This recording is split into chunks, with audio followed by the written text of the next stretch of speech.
Hello and welcome. In this video discussion, we are going to take up this question, that is, child cuddling is now being replaced by mobile phones. Discuss its impact on the socialization of children. Now we'll see what all approaches we can use. The first approach is pestle approach.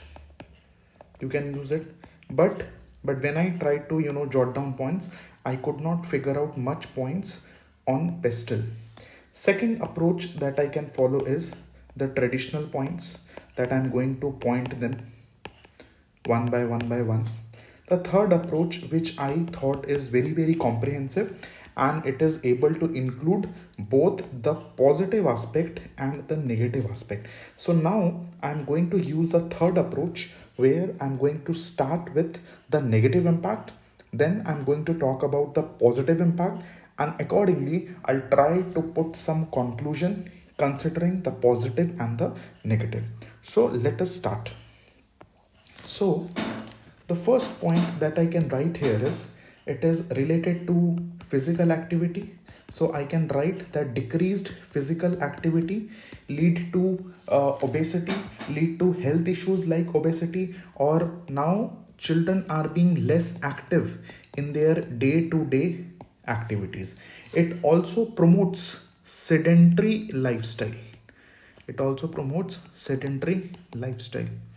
Is it clear to you? Second point I can write is that now because of overuse of devices, fewer opportunities fewer opportunities for physical affection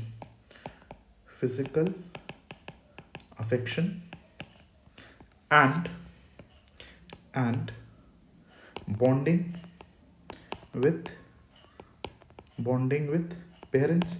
So basically, if we try to understand that cuddling and physical touch, they are crucial for emotional development, they are crucial for attachment, they are also important for the formation of secure relationship. So I remember during my college days, so I had my friends who were out of their home at a very young age. And so now imagine, said, will they be attached to their parents? The answer is no. For them, their friends will be their life.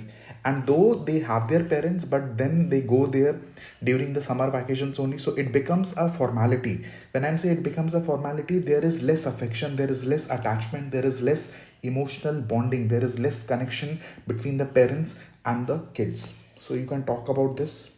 Third point you can talk about is that excessive screen time may decrease face-to-face interaction. Is it okay? Face-to-face interaction with whom? With family members, with relatives, with peers.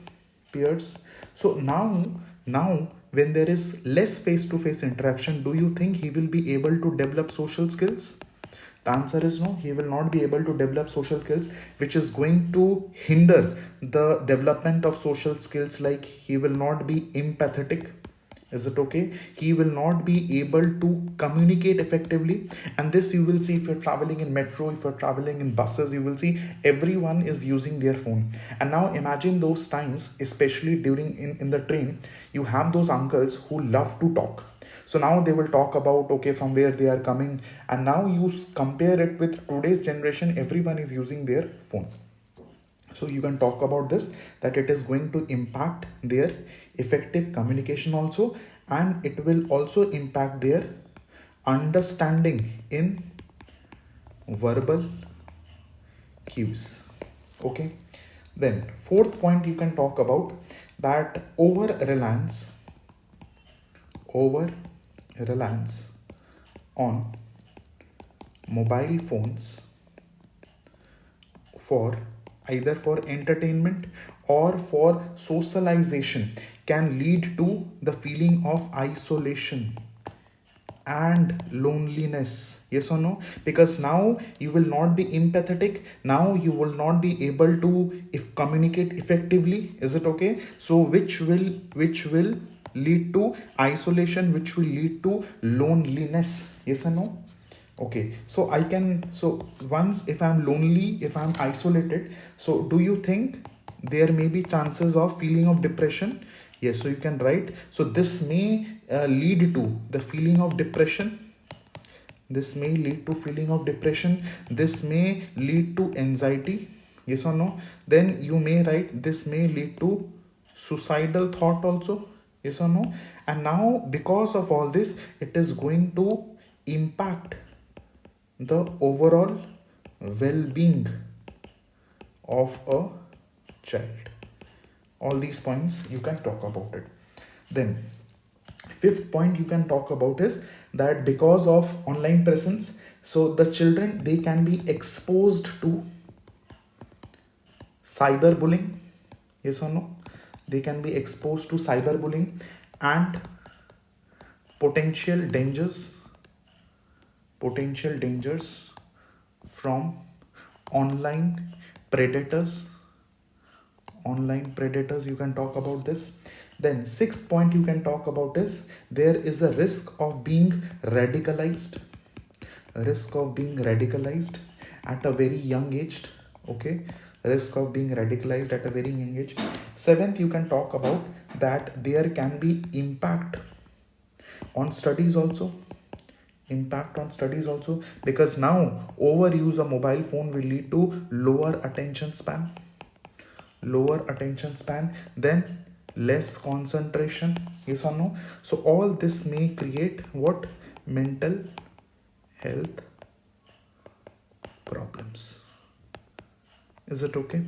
So all these points you can write under the negative impact. Then coming to the positive. Okay, let me use this color. Let me talk about positive impact. So what you can write it in the positive impact?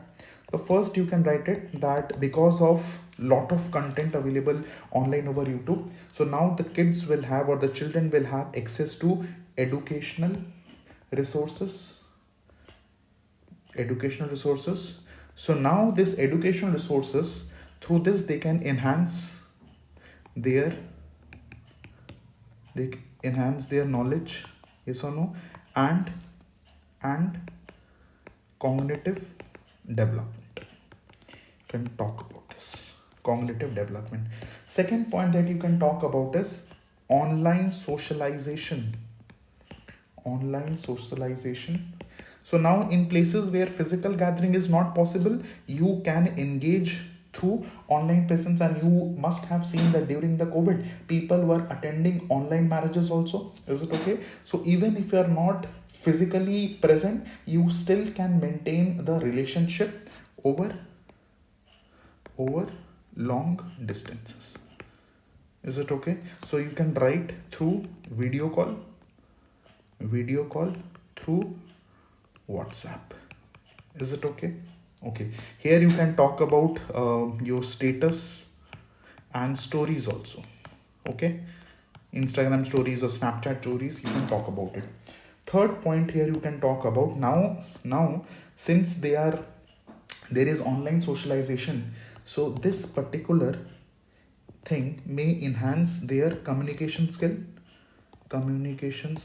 because now to communicate they have to write. Is it no? So now because of texting, they may develop written communication skills. Plus you may write spellings and vocab. So I remember during my school time, there were students, at that point of time, we do not had computers at our home. So those friends who had computers, their writing speed was very, very fast as compared to mine, because now they used to chat with other friends also. But just because I didn't had any laptop or monitor at that point of time, so my writing speed was very, very slow. Second important and interesting point here is, those who are in a long distance relationship and those who are into reading books also, so now they read books with each other. So the couples, they used to read books, those favorite lines they used to share, so which again is contributing to their enhancing their communication skill. Okay, so if you see authors like Durjoy Datta, Chetan Bhagat, Sudeep Nagarkar, so their content is such that very lovey-dovey languages. So during college time, if someone is in a relationship, they may use those ideas, they may use their vocabs to enhance their communication skill also. Okay, fourth point is you can write about it that it is contributing to their you can write contributing to their creativity and better learning outcomes. Okay, how? Now imagine Byju's. So Byju's is trying to make you visualize the concepts. So now when we were studying what is electron, what is proton, so we used to imagine in the board only. But now, because now using the technology, Byju's is creating a content which you can visualize also. So now if you're able to visualize it, so you'll be understanding it better, and now because of this there will be better retention rate also.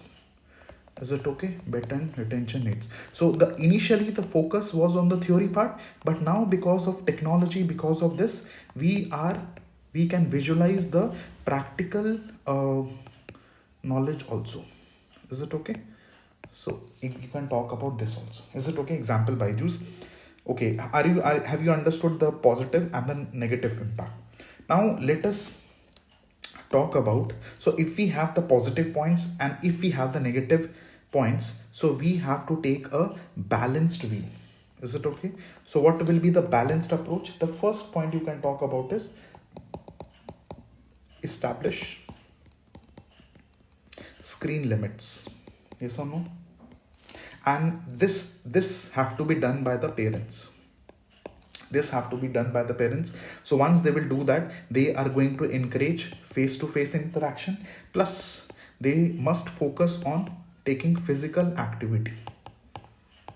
Okay, second point you can talk about is that that there must be some monitoring of the content also. Monitoring of content also. So now the children, they should be protected from inappropriate material. Now you cannot expect the children of, let's say, 5-6 years to watch a porn. Is it okay? So monitoring of content is also very, very important. Is it okay? So you can write monitor inappropriate content and potential online threat. Okay, third point which you can talk about is parents should encourage outdoor play. They should encourage outdoor play. Is it okay? So now if they are encouraging outdoor play, it will lead to overall healthy development, or you may say healthy physical development of a body. Yes. Fourth point you can talk about is, now these children, they must be educated on online safety. Online safety. Why? Because now there may be a risk of sharing personal information. Yes or no? Second is, now just because they are exposed to cyberbullying, okay, or online radicalization, so cyberbullying. So that is why education on online safety also has to be there. So these are these 4 points. Now comes the important aspect, that what steps, if the question is like, what steps should be taken to avoid this. So now here you can write steps taken by the parents. So you can write all these points. Second, you can write few things which can be taken by the government. So you can write that government to impose age restriction or regulation on content. Government can do that. Yes or no? Second important thing you can talk about is, from the government point of view, enactment of digital privacy laws. And now remember that, so now you have your fundamental rights also, you being a human has human rights also, you have constitutional rights also. Now when you are operating in a digital space, you have digital rights also. So government should make a law which is going to take care of your digital rights, as well as government has to regulate it also. Is it okay? Third point which is coming into my mind is, you can talk about there must be a legal framework around cyber bullying and online harassment. Is it okay? So all these things you can talk about it. So if there is any other point, please do mention in the comment section, so I may miss out on those points also, but you can mention it in the comment section. So thank you for this discussion. Okay, so see you in the next video.